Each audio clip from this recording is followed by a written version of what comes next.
நீதிமொழிகள் 1. தாவீதின் குமாரனும் இஸ்ரவேலின் ராஜாவுமாகிய சாலமோனின் நீதிமொழிகள்.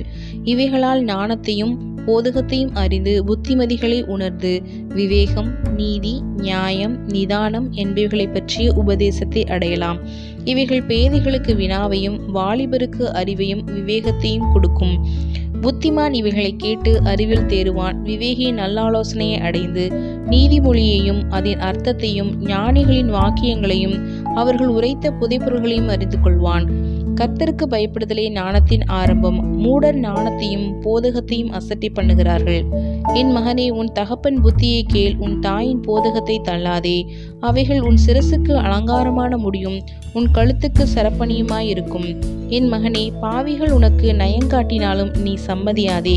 எங்களோடே வா, இரத்தம் சித்தும்படி நாம் பதிவிருந்து குற்றமற்றிருக்கிறவர்களை முகாந்திரமின்றி பிடிக்கும்படி ஒளிந்திருப்போம். பாதாளம் விழுங்குவது போல் நாம் அவர்களை உயிரோடு விழுங்குவோம். குழியில் இறங்குகிறவர்கள் விழுங்கப்படுவது போல் அவர்களை முழுமையும் விழுங்குவோம். விலையுயர்ந்த சகலவித பொருள்களையும் கண்டடைவோம். கொள்ளை பொருளினால் நம்முடைய வீடுகளை நிரப்புவோம்.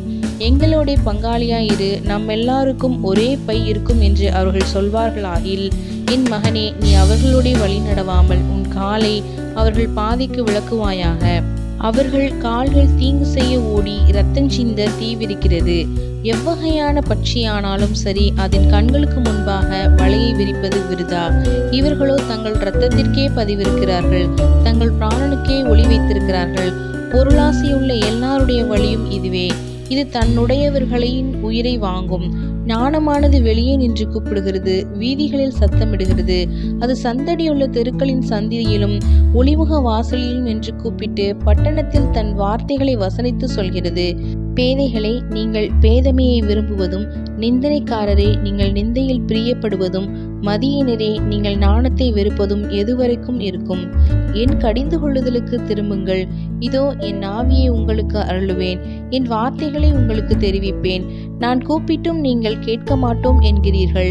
நான் என் கையை நீட்டியும் கவனிக்கிறவன் ஒருவனும் இல்லை. என் ஆலோசனை எல்லாம் நீங்கள் தள்ளி என் கடிந்து கொள்ளுதலை வெறுத்தீர்கள். ஆகையால் நானும் உங்கள் ஆபத்து காலத்தில் நகைத்து நீங்கள் பயப்படும் காரியம் வரும்போது ஆகடியம் பண்ணுவேன். நீங்கள் பயப்படும் காரியம் புசல் போல் வரும்போது, ஆபத்து சூறாவளி போல் உங்களுக்கு நேரிடும் போதும், நெருக்கமும் இடுக்கணும் உங்கள் மேல் வரும் போதும் ஆகடியம் பண்ணுவேன். அப்பொழுது அவர்கள் என்னை நோக்கி கூப்பிடுவார்கள், நான் மறு உத்தரவு கொடுக்க மாட்டேன். அவர்கள் அதிகாலையில் என்னை தேடுவார்கள், என்னை காண மாட்டார்கள். அவர்கள் அறிவை வெறுத்தார்கள், கர்த்தருக்கு பயப்படுதலை தெரிந்து கொள்ளாமற் போனார்கள். என் ஆலோசனையை அவர்கள் விரும்பவில்லை, என் கடிந்து கொள்ளுதலை எல்லாம் அசட்டை பண்ணினார்கள். ஆகையால் அவர்கள் தங்கள் வழியின் பலனை புசிப்பார்கள், தங்கள் யோசனைகளினால் திருப்தி அடைவார்கள். பேதைகளின் மாறுபாடு அவர்களை கொல்லும், மூடரின் நிர்விசாரம் அவர்களை அழிக்கும். எனக்கு செவி கொடுக்கிறவன் எவனோ அவன் விக்கினமின்றி வாசம் பண்ணி ஆபத்திற்கு பயப்படாமல் அமைதியாயிருப்பான்.